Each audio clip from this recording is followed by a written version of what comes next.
life, every day, late at night, not okay. All I want, and I pray, all I need are some better days. Fuck me, I'm looking in the mirror, so foggy, but I've never seen clearer. I don't really eat my own worst enemy. There's no risk if you don't try at anything, so I'ma just keep buying everything. See you in the next life, have to be a better me. I don't think that my head's on straight, gotta flip it and grip it and go and get an x-ray.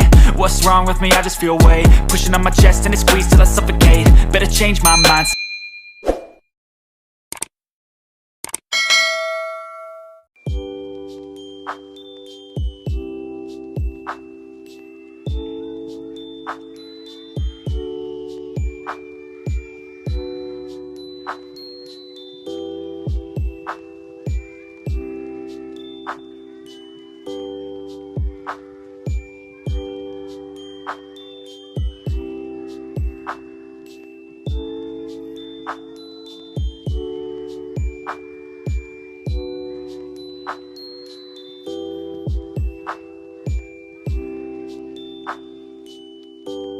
Hi guys! Welcome back to another vlog, and for today's episode, samahan niyo ako ngayon. Ipapakita ko sa inyo ang aming behind the scene ng aming Christmas party. So bago ang mga kaganapan ng Christmas party, ito muna yung mga nangyari.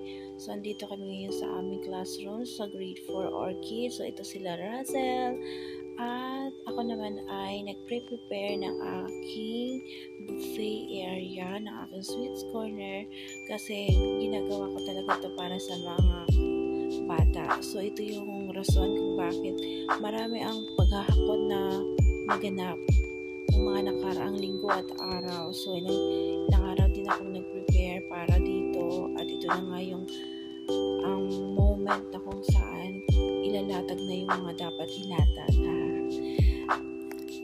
Sa totoo lang guys, sobrang saya ng puso ko habang ginagawa ko to. Motivated ako while doing this kasi gagawin ko to para sa mga makukulit yung mga chikiting sa grade 4. So kahit naman sila ay sobrang bait at hindi magulo sa klase, kailangan naman at deserve naman nila na kahit papano iparanas sa kanila yung mga ganitong bagay.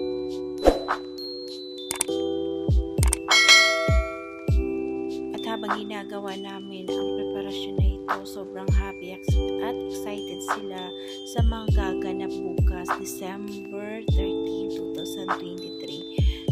So ito yung araw na kung saan lahat ay naririto para makita ang aming preparation, at lahat sila ay super duper excited sa magaganap bukas sa aming Christmas party. Ito yung mga moment, sabi pa ng isang estudyante ko, ito yung moment na kung saan every time daw na Christmas party kami, super excited daw sila sa kung ano yung mga pa-surprise na ibibigay ko sa kanila, at kunting pasilip lang ito sa kanila ng mga possible na makikita nila para bukas.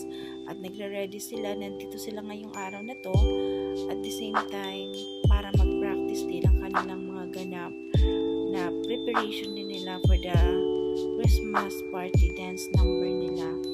So lahat ay super duper excited sa aming Christmas party. Yay!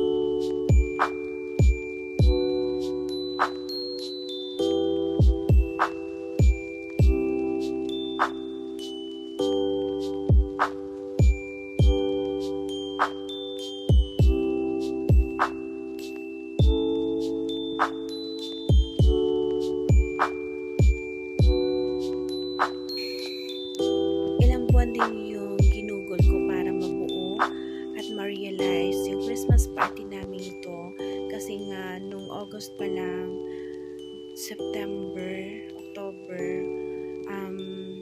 unti-unti na talaga ako bumibili ng mga materials na gagamitin ko para sa aming Christmas party kasi alam ko talaga na ito talaga yung moment na talagang pinakahihintay nila na maganap kasi nga ito yung happiness nila, yung mga pa-balloons effect kasi sa lingid sa kaalaman ng lahat, sila din yung grade 3 ko before last year.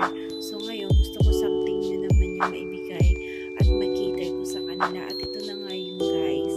So happy ako at contented sa mga kaganapan at pinag-bake ko pa nga sila ng cupcakes dahil last year hindi ko to nagawa, but this time dahil grade 4 na sila, gusto kong iparana sa kanila yung mga hiling nila, mga simple wish nila na sana daw magkaroon ka sila ng cupcakes. At ito na nga yun, gumawa ako ng 50 pieces cupcakes para sa kanila. At syempre, hindi mawawala si Ate Shasha, yung aking pamangkin, dahil kasama na naman siya sa Christmas party namin sa school.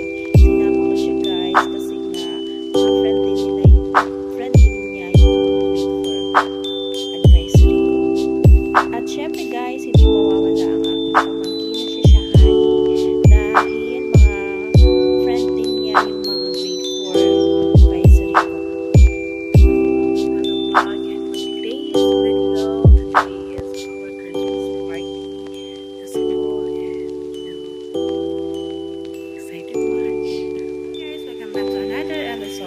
Today's video ay meron kami ngayong kaganapan sa oras na ito dahil aming Christmas party ngayon dito sa San Miguel Elementary School. As you can see guys, wala pa yung ibang handa kasi hindi pa sila dumarating. At ito, gusto ko lang i-flash ang aming decorations for today's video. Ito lang nga guys yung moment at araw na kung saan Christmas party na namin at ito na nga yung aking signature art balloon na ginawa ko para sa kanila. Excited sila at yung surprise ko nga guys ay nagpalitsyon ang iyong lingkod ng Christmas party namin at lahat at dito sa video na to kompleto na lahat yung mga foods and everything kasi lahat na dumating na yung mga estudyante ko at ayun na all set na lahat at magpipray na kami para sa aming kainan time, Christmas party. Merry Christmas everyone! Yay! Thank you sa asawa ko na narito para tulungan ako sa aming A Christmas few party. moments later. Ko na sinama yung kanilang tugtog dahil baka makopyright tayo ni YouTube. Mahirap na. At ayun na nga, tignan nyo na lang dito yung kanilang mga steps na muntikan pa silang magkasabay-sabay. So ayusin nyo na lang and good luck, God bless.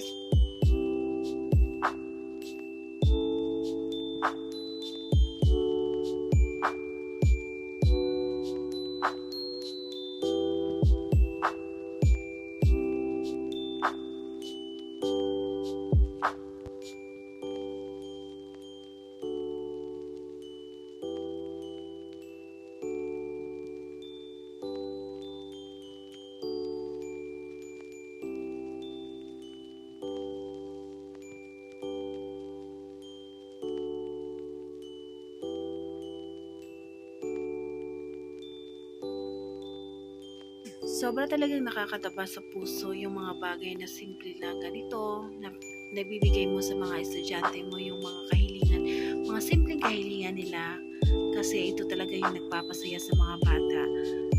Most especially yung mga pa-balloons and everything, mga cupcakes, lechon, ito talaga yung noon pa man last year, hinihiling na talaga nila na sana daw ma-feel na may lechon. So, hindi ko binigyan ng pansin yon. Pero this time, kasi nga grade 4 na sila, last year, next year grade 5 na sila.